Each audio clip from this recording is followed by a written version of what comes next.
드릴 예정입니다. 첫 번째, 최근 주택시장의 현황, 그 다음에 앞으로의 전망, 그리고 잘 아시겠지만 노후계획도시 특별법의 주요 내용, 그리고 제일 궁금해하시는 이 노후계획도시 특별법에 의한 선도지구와 관련된 주요 이슈, 이렇게 나눠서 설명을 좀 드리고요. 요 설명을 짧게 드릴 겁니다. 짧게 드리고 요 나머지 시간에 대해서는 질의응답을 좀 몇 분 받으려 하는데, 오늘 제가 드리는 이야기 말고 또 보다 구체적인 상담을 드리기 위해서 이 오른쪽에 계신 우리 두 분의 그 부동산학 박사들이자 또 실무 전문가이신 분들이 왔습니다. 우리 왼쪽에 계시는 우리 등치 좋으신 까만 옷 입으신 분은 홍성철 부동산학 박사이시고요. 우리 부산의 재개발, 재건축과 관련된 최고의 실무 전문가입니다. 그래서 선도지구 지정 절차가 끝나면 아시는 바와 같이 우리 도시 및 주거환경 정비법에 의한 재건축 절차에 의해서 사업이 진행되는데, 우리 부산에서 가장 많은 재건축, 재개발 사업을 진행하신 분입니다. 그래서 이따 저랑 같이 질의응답을 하실 거고요. 또 이쪽에 같이 서 계신 분은 우리 최정진 변호사이십니다. 부산에서 변호사가 참 많으신데 부동산 전문 변호사로서는 유일하다 할 정도로 부동산 전문 지식이 많으시고요. 부동산학 박사학위 논문도 지금 우리 논의되고 있는 노후계획도시 특별법과 관련된 걸로 박사학위 논문을 지금 쓰고 계시고 이제 다음 학기에 졸업을 할 예정이십니다. 그래서 저와 같이 셋이서 요 강연이 끝난 다음에 질의응답을 받도록 그렇게 하겠습니다. 예, 먼저 첫 번째, 바로 본론으로 들어가기 전보다도 제일 중요한 게 이 노후계획도시와 연관된 우리 화명의 신시가지, 그 다음에 부산의 주택시장 여건, 그리고 우리나라의 부동산 시장에 대한 여건을 살펴보는 것도 무척 중요하다고 생각이 듭니다. 그래서 일단 최근에 우리 지역 부동산 시장에 대한 주요 이슈를 먼저 한번 살펴보면요. 지금 부동산 시장, 특히 주택시장이 무척 혼란스럽습니다. 우리 화명 신시가지는 집값이 올라가나요? 떨어지나요? 떨어지고 있다는 거 알고 계시죠? 근데 다행히 화명만 떨어진 것은 아니고요. 다 떨어지고 있는 과정 중에 있습니다. 그런데 지금 이 주택가격이 좀 떨어지다 보니까는 이제 앞으로 집값이 더 많이 빠질 것이다 라고 생각하시는 분도 계시고요. 오히려 또 서울 같은 데는 집값이 올라가나요? 떨어지나요? 올라가고 있죠. 그래서 올라가는 것도 있고 떨어지는 것도 있고, 이런 것들이 첫 번째 혼란스러운 모습이고요. 두 번째는 지방지역과 서울지역의 격차가 너무 많이 벌어졌어요. 그래서 10년 전에는 부산 아파트 두 채만 팔면은 서울 아파트 한 채를 샀는데 지금은 몇 채를 팔아야 된다? 세 채 반을 팔아야지만 서울의 아파트 한 채를 살 수 있을 정도로 크게 가격이 벌어졌습니다. 이것도 무척 혼란스러운 모습이고요. 또 하나의 혼란스러운 모습은 우리 부산 지역 내에서도 집값이 비교적 덜 떨어진 것이 있고 많이 떨어진 것이 있어서 부산 지역의 싼 집과 비싼 집의 격차가 6배가량 나고 있습니다. 6배. 그래서 어느 지역이 싼 집의 아파트의 평균 가격이 1억이다라고 하면은 비싼 집은 얼마다? 6억 6천이라는 얘기거든요. 근데 이 6억 6천이라는 얘기가 서울, 부산, 서울, 대전, 다른 지역보다 우리 부산이 월등히 그 격차가 많이 차이가 나고 있습니다. 어느 지역의 격차가 이렇게 많이 벌어졌느냐, 즉 어느 지역의 집값이 좀 많이 올랐느냐라고 하는 것을 봤더니 어디가 제일 많이 올랐냐면 수영구가 10년 동안에 거의 한 100%가 올라서 제일 많이 올랐습니다. 그 다음에 해운대구, 동래구, 연제구, 남구, 서구, 동구, 이런 데가 10년 동안에 집값이 좀 많이 올랐습니다. 우리 현재 거주하고 계시는 우리 북구, 북구죠? 북구도 10년 동안에 27% 정도 오른 걸로 잠정적인 통계가 나와져 있습니다. 물론 통계치마다는 좀 달라요. 여기 우리 북구가 27.3%, 10년 동안 올라간 다른 지역과 비교해서 어떤가요? 조금 낮죠? 그래서 이 우리 화명 신시가지를 비롯한 북구에 무엇인가 획기적인 일이 있어야 된다. 즉, 집값이 높아진다는 것이 반드시 좋은 것만은 아니죠. 우리 지금 이 자리에 오신 분들처럼 집 한 채를 갖고 계신 분들은 집값이 올라가주면 좋다 이렇게 얘기하실 거고, 또 이 자리에 계실 수도 있고 또 집을 갖고 계시지 못하는 부산의 10가구 중에 4가구에 해당되시는 분은 집값이 이렇게 덜 올라가면은 좋다라고 생각을 하실 수도 있어요. 그런데 오늘 이 자리에 계신 분들 입장에서 봤을 때는 집값이 좀 올라가 주기를 바라실 거라고 생각이 들고 있는데, 이 북구가 집값을 좀 다른 지역만큼 끌어올리려 하면은 무엇인가 좀 획기적인 변화가 있어야 된다. 저는 그 획기적인 변화 중에 하나가 바로 노후계획도시 특별법에 의한 재건축 사업이 될 수 있다라고 생각이 들고 있습니다. 그래서 앞으로 이것을 어떻게 잘 진행하느냐에 따라서 북구에 이렇게 주택 가격이 다른 지역만큼 높게 올라갈 수 있는 여지도 만들어질 수 있지 않겠나 생각을 좀 하고 있습니다. 그 다음에 집값이 또 이렇게 부산 지역 내에서도 큰 격차를 벌이고 있는데 그중에서 해운대구가 싼 집과 비싼 집의 격차가 제일 크게 벌어져 있는 상태입니다. 그 다음에 또 이렇게 집값이 좀 떨어지는 지역도 있고 올라가는 지역도 있는 상태에서 지금 오히려 집값이 아주 비싼 이렇게 몇백억씩 하는 몇십억씩 하는 집값은 거래가 잘 되고 있는 상황입니다. 특히 그 중에 정말 쇼킹한 것 중에 깜짝 놀랄 일 중에 하나가 서울의 강남 반포 서초동이라는 곳에 반포동이라는 곳에 레미안 원베일리가 있는데 33평짜리 한 채가 70억 원에 거래가 됐습니다. 근데 최근에 6월 달에는 33평짜리가 72억 원에 거래가 된 적도 있습니다.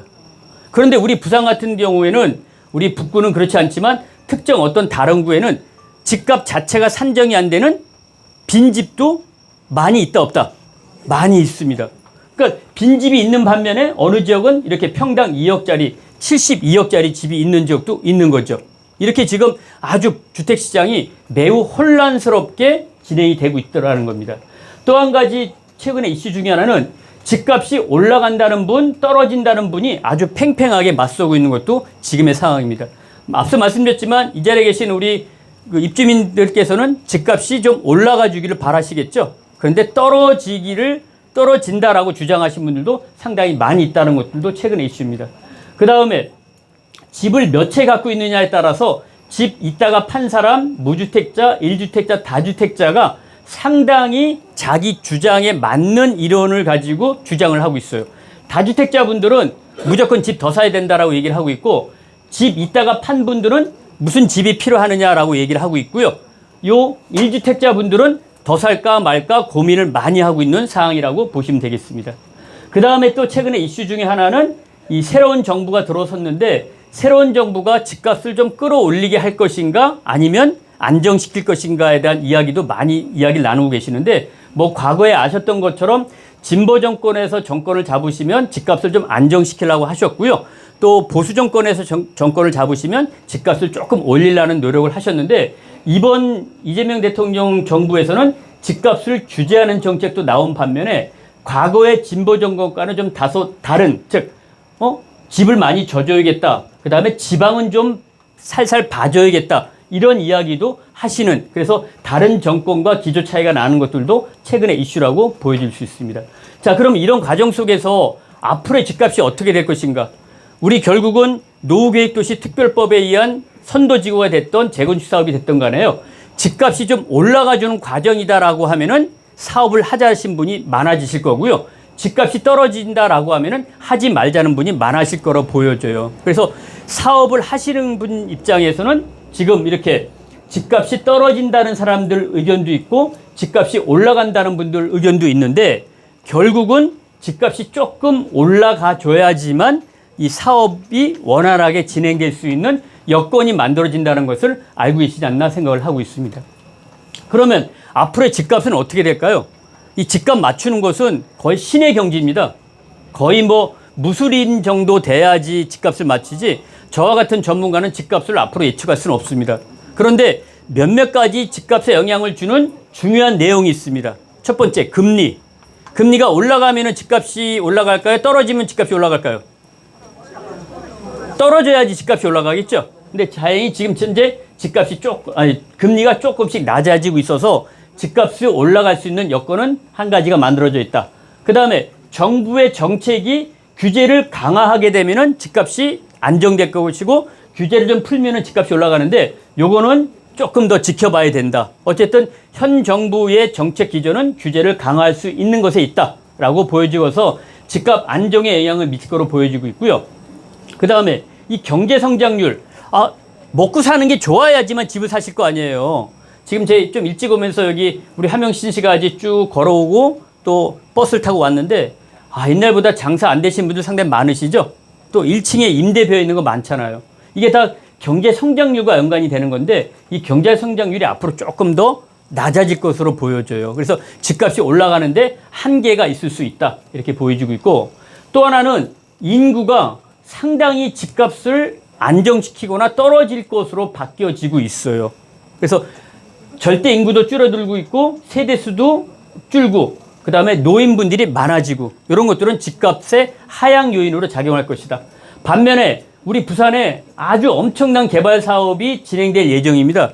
이러한 개발 사업이 진행되는 것들은 집값을 올리려는 데 영향을 줄 수 있다. 그래서 현재 보면은 집값을 안정화시키는 요인도 있고 집값을 올릴 만한 요인도 있는데, 현재 시점에서 봐서는 집값이 지난해만큼은 아니지만 조금 더 하락할 것이다 라고 하는 것이 전문가들의 예측입니다. 그래서 지금 현재 집값이 아직까지는 상승세로 돌아선 지역이 많지는 않습니다. 그런데 지금 현재 지금 시점에서 봤을 때 그동안에 보지 못했던 부산의 주택시장의 변화가 나타나고 있는데, 일단은 3년째 하락을 하고 있긴 하지만 해운대구, 수영구, 동구, 그 다음에 연제구, 남구, 기장군 정도까지가 8월 달 기준으로 해서 가격이 상승세로 돌아섰어요. 그 다음에 이 동부상권 중심으로 해서 거래도 좀 잘 되고 있어요. 그 다음에 해수부 이전에 따라서 동구 쪽 중심으로 한 원도심에서도 가격이 좀 올라가고 있어요. 또 하나는 지금 엊그제 들어보셨죠? 평당 5천만 원 하는 아파트가 엄청난 높은 경쟁률로 청약률을 기록을 했어요. 물론 계약으로 이루어질지 모르겠지만 33평짜리 한 채가 15억, 17억 정도 가는 것이 수십 대 1의 경쟁률을 기록을 했습니다. 이러한 것들도 앞으로 부산의 주택가격이 조금 올라갈 수 있다라는 신호로 보여지고 있습니다. 다만 장기적으로는 부산의 주택시장 가격이 모두 올라가고 모두 하락하지는 않을 것으로 보여지고 있고요. 올라가는 지역과 떨어지는 지역이 동시에 발생할 가능성이 있다. 그래서 앞으로 길게 보면은 부산의 주택이 10개라고 하면은 주택가격이 올라가는 곳은 하나 내지 2개, 그 다음에 그대로 정체되어 있는 것이 7개, 그리고 아예 빈집으로 남을 곳도 많아질 수 있는데 빈집으로 남을 곳이 하나 내지는 2개 정도가 될 것으로 보여지고 있습니다. 결국은 이렇게 집값이 올라가는 지역이어야지만 사업도 되고 거래도 될 수 있고요. 나머지 지역에서는 거래도 좀 잘 안 되고 가격도 올라가는데 한계가 있지 않나 생각을 하고 있습니다. 예, 두 번째로서는 이 노후계획도시 특별법에 오늘 드리고자 하는 내용인데요. 이미 아시는 바와 같이 주요 내용은 간단하게만 적용하도록 하겠습니다. 우리 화명 신시가지를 비롯해가지고 부산에는 5개 지역, 전국에 108개, 지역에 215만 가구가 앞으로 노후계획도시 특별법에 의해서 재건축 사업이 들어갈 지역들입니다. 엄청 많죠? 서울에도 9개, 대구에도 10개, 인천, 광주, 전 지역에 걸쳐서 다 이런 특별법에 적용을 받았습니다. 우리는 정말 화명 신시가지 계신 분들은 재건축 사업을 해야 하고 집값이 좀 올라갈 만한 여건이 돼야 한다는 측면에서는 무척 행복하게 생각을 하셔야 돼요. 지금 원래 이 노후계획도시 정비특별법은요, 여기 경기도에 있는 분당, 일산, 삼본, 평청, 준동이라는 5개 신도시만을 위해서 재건축을 하기 위해서 만들어진 법이 이 법이에요. 그런데 우리 부산 시민들의 욕구, 그 다음에 열정, 그리고 정치하시는 분들의 열정에 의해서 우리 부산 지역을 포함한 지방 지역까지 왜 서울만 해주느냐, 우리도 해달라라는 의견이 반영돼서 이렇게 108개 지구 215만 가구의 정비 사업이 원활하게 진행될 수 있는 여건이 만들어져 있다. 그런데 이거보다 더 많은 지금 이 특별법에 적용을 받지 않고 이 재건축 사업, 즉 집을 더 져서 깨끗하게 져서 새 집에 들어가려는 분이 많이 계시겠죠? 지금 우리 화명만 보더라도 이 화명 신시가지에 포함되지 않는 지역들도 있으시잖아요. 그분들은 왜 우리가 빠졌느냐라고 이야기할 수가 있거든요. 그래서 우리 화명 신시가지의 이 노후계획도시 정비특별법에 적용을 받고 또 나머지 지역에 적용을 받는 분들은 아주 큰 행복이시다라고 보여주고 있고, 이 노후계획도시 특별법에 대한 것은 각종 여러 가지 절차나 혜택이 많아지고 있는 것들이 무척 좋은 것이다라고 보여지고 있습니다. 지금 아시는 바와 같이 우리 부산의 5개는 우리 화명 금곡, 아마 우리가 지금 아마 요쯤 정도 있을 것 같은데, 예, 요쪽 쪽에 있고, 그 다음에 해운대, 요 두 개가 먼저 기본계획이 수립이 됐고 2차로 만덕, 모라, 다대가 2차 기본계획이 만들어질 겁니다. 이것 또한 우리 화명 CC가지 분들은 엄청난 혜택을 받으신 거고요. 큰 운이 따르신 거라고 보여져요. 나머지 지역보다 먼저 해운대가 두 군데가 먼저 그 기본계획이 수립이 됐잖아요. 만약에 똑같은 절차로 간다라고 하면은 이 나머지 만덕, 모라, 다대지구와 새 아파트 입주하는 시간이 2년에서 한 3년 정도 차이도 날 수도 있습니다. 다른 조건이 똑같다라고 하면 먼저 하신 게. 또 이렇다 보니까는 또 지금 현재 이렇게 처음 하다 보니까는 관심의 대상이 큰 것도 무척 복이다라고 생각이 들고 있습니다. 자, 그러면 현재 아시는 바와 같이 우리 앞서 우리 주관자들께서 나눠주신 그림입니다. 우리 지금 화명 금곡은 지금 14개 지구를 대상으로 해서 특별정비 예정구역으로 되어져 있고요. 이 예정구역에서 이제 선도지구가 지정되면은 특별정비구역으로 지정이 돼서 특별계획을 통해서 사업이 진행된다라고 보시면 좋겠습니다. 해운대도요, 13개로 쪼가리로 나눠가지고 현재 사업이 기본계획에 반영이 되어져 있습니다. 자, 그러면은 우리 지금 입주민들이 이렇게 특별법에 의해서 사업을 진행하시려고 하시는데 그에 따라서 어떤 것들이 좀 많은 이야기가 됐고 이슈가 됐는지를 우리보다 먼저 사업이 진행된 곳이 어디라고 계세요?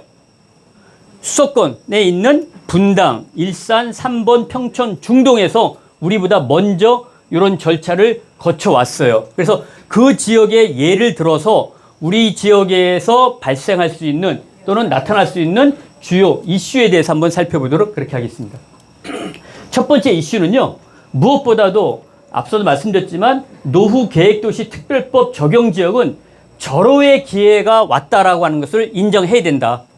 정말 절호의 기회입니다. 앞서도 말씀드렸지만 우리 화명을 비롯한 북구가 부산에서 집값이 10년 동안 약 30% 오르긴 했지만 많이 올라갔던 지역과 비교하면 그리 많이 올라간 지역은 아닙니다. 그래서 무엇인가 정말 집값을 더 집 있는 분들 입장에서, 없는 분들은 또 제 이야기 들으시면 싫어할 수도 있는데 집이 있으신 분들 입장에서는 내 자산적 가치를 좀 늘어나는 것을 염두에 두셨을 경우에는 집값이 좀 다른 지역보다 높게 올라가 주기를 바랐을 때 앞서 말씀드렸지만 그 집값을 올릴 수 있는 좋은 방법 중에 하나가 또는 계기가 될 수 있는 것이 바로 이 노후도시 특별법에 의한 재건축 사업이 될 수 있다라고 생각을 합니다. 그래서 절호의 기회다라고 하는 것을 먼저 이 자리에 계신 분들은 인정을 해야 한다.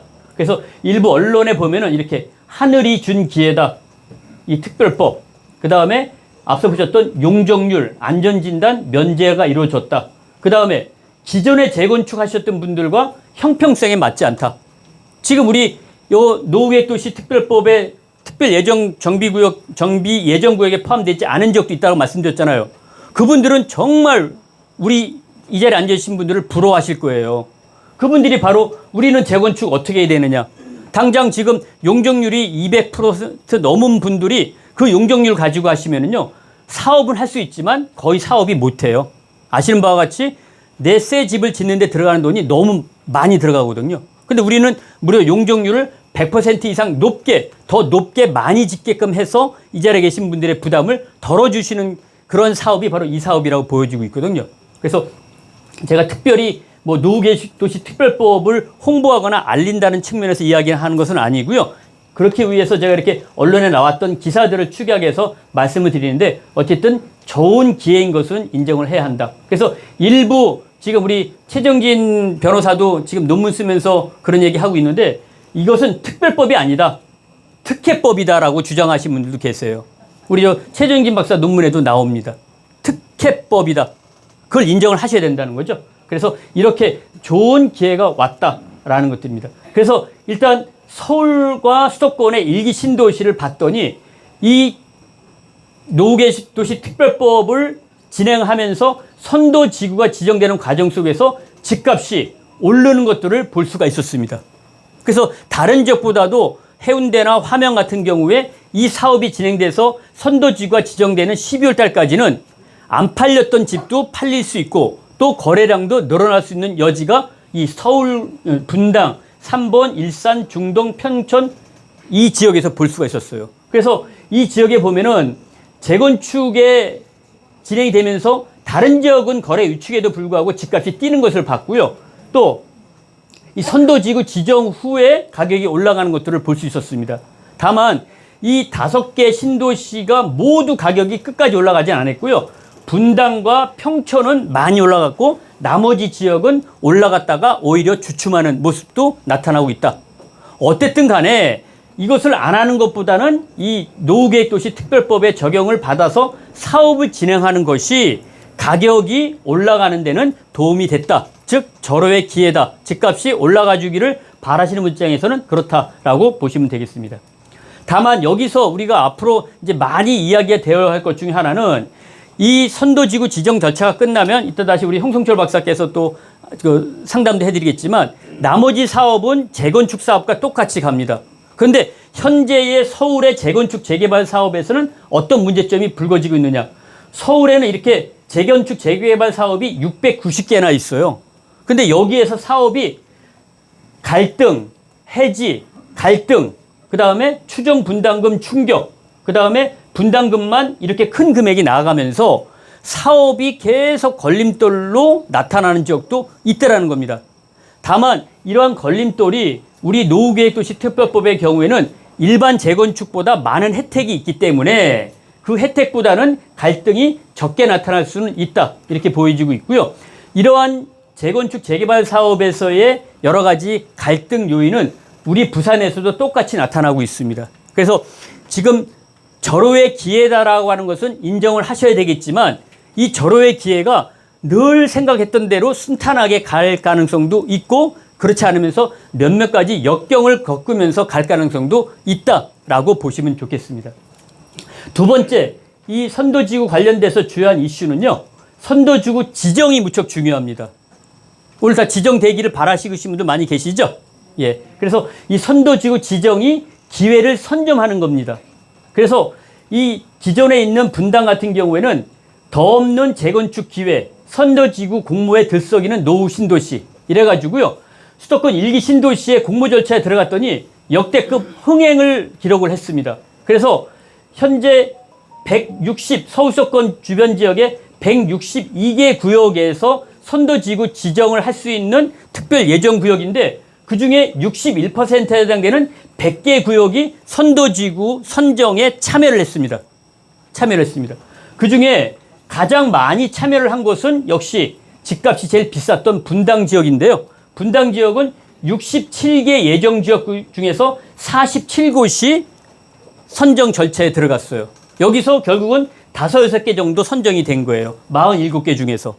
일산은 47개 중에서 22개, 삼보는 13곳 중에서 9개, 평촌은 19곳 중에서 9개, 중동은 16개 중에 12개가 들어갔습니다. 그런데 제가 여기 파란 색깔로 표시하는 데 있죠? 이런 데는 절반 정도만 선도지구 공모에 참여를 했어요. 왜 그랬을까요? 왜 반밖에 안 들어갔을까요? 아예 주민들의 의견 합의가 안 돼서 동의율 자체가 생각보다 적게 나와가지고 이런 상황이면 참여를 해도 우리는 안 되겠다 생각을 한 거예요. 그럼 왜 주민들의 동의율이 낮았는가? 일산과 평촌은 집값 자체가 다른 지역보다 덜 올라갈 것이다 라고 생각하시는 분들이 사업 참여를 하지 않겠다고 생각이 됐던 거예요. 그래서 많은 기회가 있는데도 불구하고 우리는 선도지구에는 참여 안 하겠다. 조금 지켜보겠다라고 얘기를 했습니다. 다만 그렇다 하더라도 생각보다 아주 많은 곳에서 선도지구 지정 공모에 신청을 했다라는 것들입니다. 또한 이 선도지구 지정 절차에 참여를 했더니 이 분당 같은 경우에는 집값이 3, 4억씩 올라갔어요. 우리 화명과 해운대 신시가지도 아마 제가 예상하기로는 이 공모 선도지구 지정 절차가 들어가는 12월 달까지 아마 집값이 조금 반등할 수 있는 여지가 있고 그동안에 집 안 팔려셨던 분들도 혹시 그러시면 안 되시겠지만 집 팔고 이사 가시려 하면은 지금이 팔 수 있는 기회일 수도 있어요. 그건 여러분들 알아서 판단하시기 바랍니다. 그런데 분당을 봤더니 이렇게 집값이 11월 달, 요 연초에 선도지구 지정 절차에 들어갔는데 요 몇 달 사이에 집이 이렇게 3, 4억씩 가격이 올라갔어요. 이분들의 공통점은 이 선도지구 동의율이 95% 이상 동의를 했습니다. 여기도 95% 동의. 예. 그래서 결국 동의율에서 여러 가지 결정이 났다. 이렇게 보여주고 있습니다. 그래서 이 분당에 계신 분들은 어떻게 동의율을 높였는가? 일단 단지 내 동의서 작성을 독려했고요. 현수막, 그 다음에 커뮤니티 홍보, 마을버스 광고, 다양한 방법을 통해서 홍보를 했어요. 그런데 동의율이 무척 중요하다 보니까는 다소 부작용도 생겼는데 어떤 부작용이 있었느냐? 이 동의 안 해주신 분들도 계시겠죠? 근데 사업을 하신 분들 입장에서는 동의 안 해주신 분들이 썩 마음에 안 드시겠죠? 그러다 보니까는 이 동의율을 높이려고 하시는 주체들께서 엘리베이터 내부에다가 미동의 가구를 공개해버렸어요. 그래서 몇 동, 몇 동, 몇 호, 몇 호, 몇 호? 왜 동의를 안 했어? 이렇게 오픈을 해버린 거예요. 그래서 논란이 생겼었어요. 그 다음에 또 사업을 추진하신 분들이 동의 안 해주신 분들한테 개별적으로 전화를 하셔가지고 왜 동의 안 해줍니까? 동의하세요. 근데 상당히 이건 개인정보도 흘려나갔고 또 기분도 안 좋으시겠죠. 그래서 논란이 됐던 적도 있었다. 그래서 강압적인 주민 동의를 요구하는 과정도 만들어졌다. 그런데 왜 이렇게 했겠는가? 결국 동의율이 우리 10월 달에 신청을 해야 되거든요. 10월 달까지 이제 얼마 안 남았습니다. 이 사업을 하시는 분 입장에서는 너무 조급하신 거예요. 그럴 만한 게 지금 13일까지 5일간 이 선도지구 지정 공모에 들어가는데 이 주민 동의율 배점이 100점 만점 중에 60점이에요. 그 중에 95%를 넘어야지만 60점이 결정이 난다. 참고로 분당 같은 경우에 이 제안서를 제출한 이 신도시의 주민 동의율이 90.7%를 기록을 했고요. 그 다음에 선도지구로 지정된 지역은 다 동의율이 95%를 육박한 걸로 그렇게 추정을 하고 있는 과정입니다. 그래서 이 선도지구가 무척 아마 경쟁률이 심한 상태에서 선정이 될 것으로 보여지고 있고요. 공모문 지금 부산시에 떠져 있고요. 그 다음에 평가 항목은 주민 동의 여부, 그 다음에 정주 환경의 시급성, 도시기능 활성화, 정비 추진의 파급 효과. 요거 10점, 10점, 10점, 60점. 결국 여기서 결론이 날 거로 보여지고 있고요. 또 반대 동의율도 감점 요소로 작용을 하고 있습니다. 그래서 상당히 이 아마 동의율을 올리는데 많은 분들의 노력과 그리고 이해관계가 상충되는 면도 있지 않겠나 생각을 하고 있습니다. 어쨌든 간에 선도지구 지정이 절차가 되면은 사업이 시범사업으로 진행되기 때문에 더 많은 관심, 많은 지원으로 빨리 진행될 것으로 보여지고 있고요. 현재 우리보다 한 1년 정도 선도지구 지정 절차가 끝난 분당의 경우에는 2030년에 새 아파트가 입주할 수 있다라는 이야기도 나오고 있어요. 그럼 우리는 지금 시작하게 되면 빨리 진행되는 선도지구는 2031년 전후로 해서는 입주할 수 있는 여건도 되어져 있다라는 겁니다. 그만큼 선도지구가 중요하다. 나머지 지역도 2차 선도지구, 3차 선도지구가 될 수 있긴 한데 1차와 2차가의 시간 격차가 상당히 많이 벌어질 수 있다라고 보여주고 있습니다. 세 번째 이슈는요. 이 사업을 진행하는 데 있어서 공공기여라고 하는 것들이 무척 중요하게 부각이 될 거예요. 이 공공기여는요.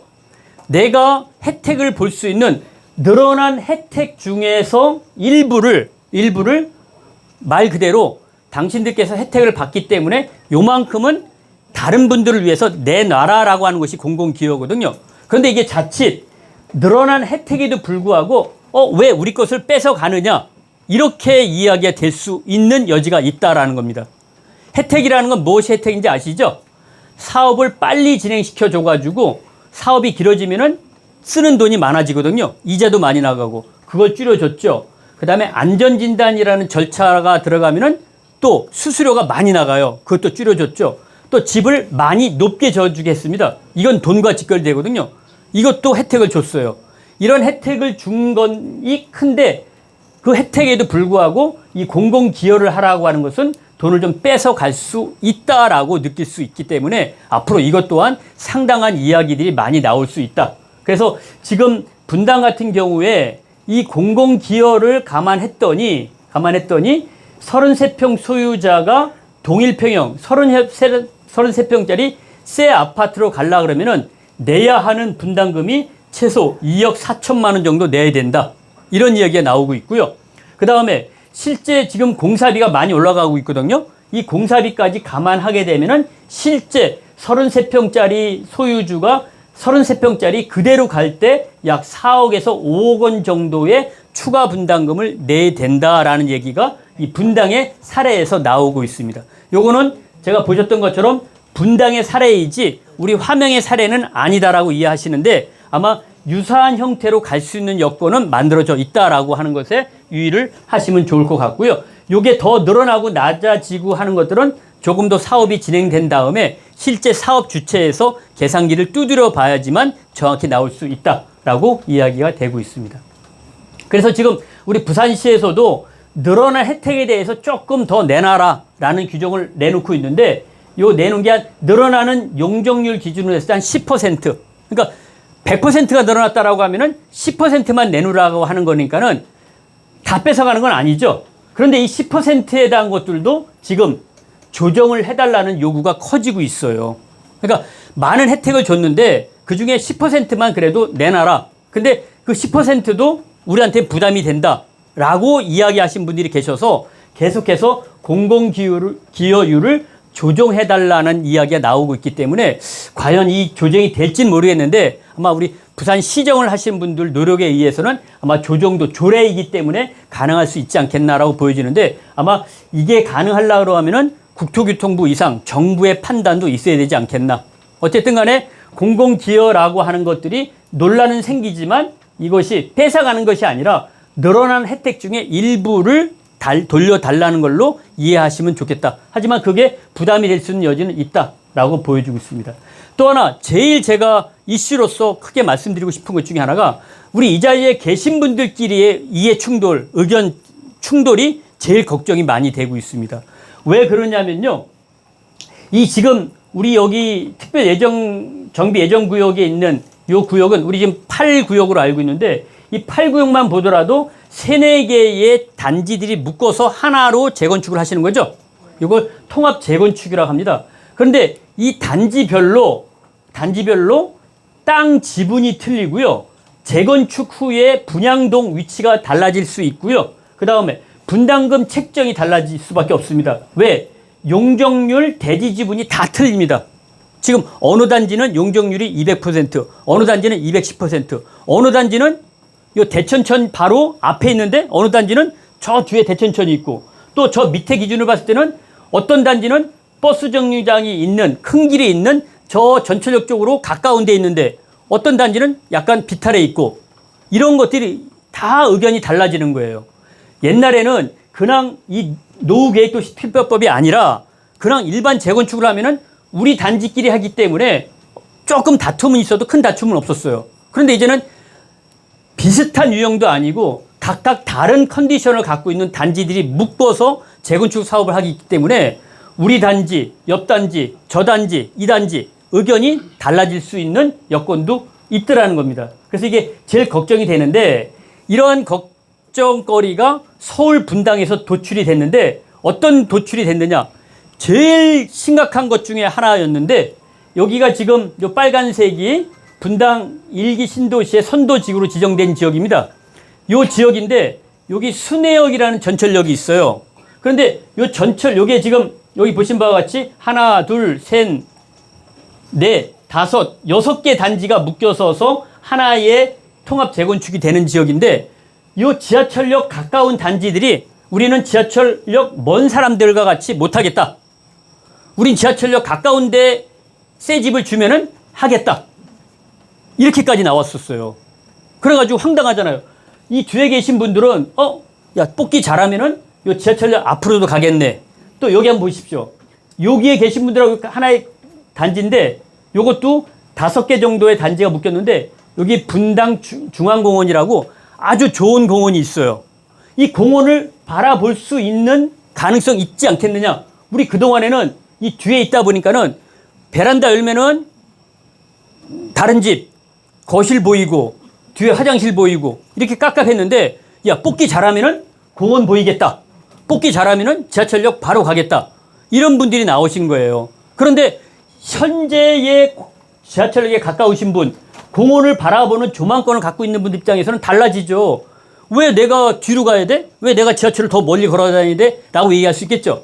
그래서 지하철역을 가까운데 그대로 해달라는 요구가 나타나기 시작을 했어요. 이렇게 아주 상세한 것까지 지금 갈등이 나타나기 시작을 한 거예요. 그래서 아주 주민들의 이해 갈등이 커졌고요. 또 한 가지 최근에 일어났던 갈등은 이 안에 있는 상가들은 어떻게 할 것인가. 그래서 상가 조합원들께서도 나는 내 말 할 말 하겠다. 우리도 포함시켜줘. 근데 실제 입주민들께서는 너희들은 빼.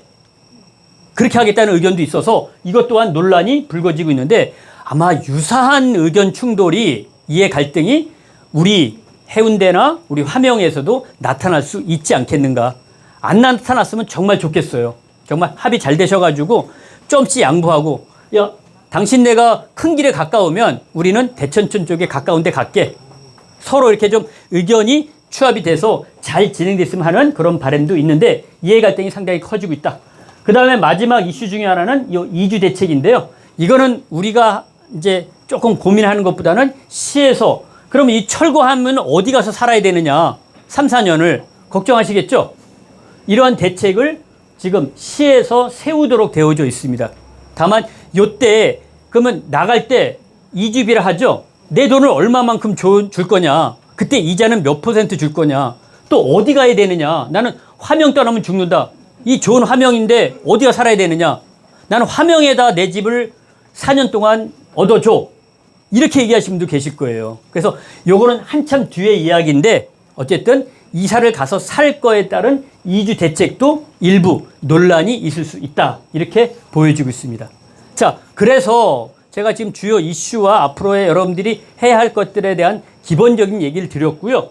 그에 따라서 지금 선도지구 제일 관심이 많으시는데 이 선도지구 지정, 재건축 급행열차의 이득이 될 것인가 아니면 독이든 성배인가 이렇게 분당해서 지금 먼저 하는 게 좋은가 아니면 하지 않는 게 좋은가 아니면 해가지고 오히려 더 갈등만 불러일으키고 사업이 안 되고 또 여러 가지 뭐 집도 못 고치고 이러면서 말 것인가에 대한 논란이 불거지는 것들도 사실입니다. 제 개인적으로는요, 앞서 말씀드렸지만 우리 북구 다른 지역보다 처음에 우리 입주했을 때 2000년 초반에 얼마나 좋았습니까? 이 부산에 맨 산 비탈만 있는데 이 평지에 그 다음에 여기 보십시오. 우리 여기 지금 화명 신시가지 전경인데 이 화명 신시가지 뒤로는 우리 산이 있고 앞으로는 우리 낙동강이 쫙 흐르고 이 그림이 어딘지 아세요? 이 그림이 서울에 있는 우리나라 집값 중에 제일 비싼 압구정동이란 데입니다. 이 압구정동이 한강이 이렇게 흘러가고 있고 뒤에 산이 있습니다. 우리 화명과 뭐가 다르겠습니까?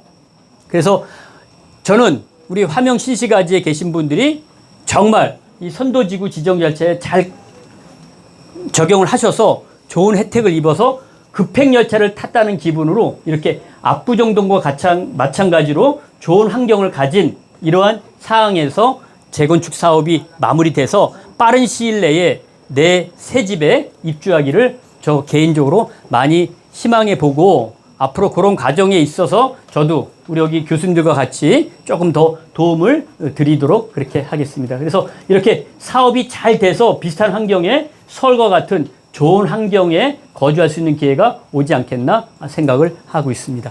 자, 이렇게 해가지고 제가 짧게나마 짧지는 않았다, 그죠? 한 40분만 했더니 거의 한 50분 가까이 했습니다. 그래서 오늘 드렸던 이야기는 절대적인 것도 아니고요. 앞으로 일어날 수 있는 일, 그리고 여러분들이 사전에 이런 일들에 대해서 좀 준비를 해야 한다라는 측면에서 선도지구 지정 전에 대한 이야기하고 주요 이슈에 대한 설명을 드렸습니다. 자, 저와 더불어서 우리 홍성철 박사하고 우리 최정진 변호사께서 혹시 궁금한 사항 있으면 우리 셋이서 주어진 시간이 많진 않지만 주요 사항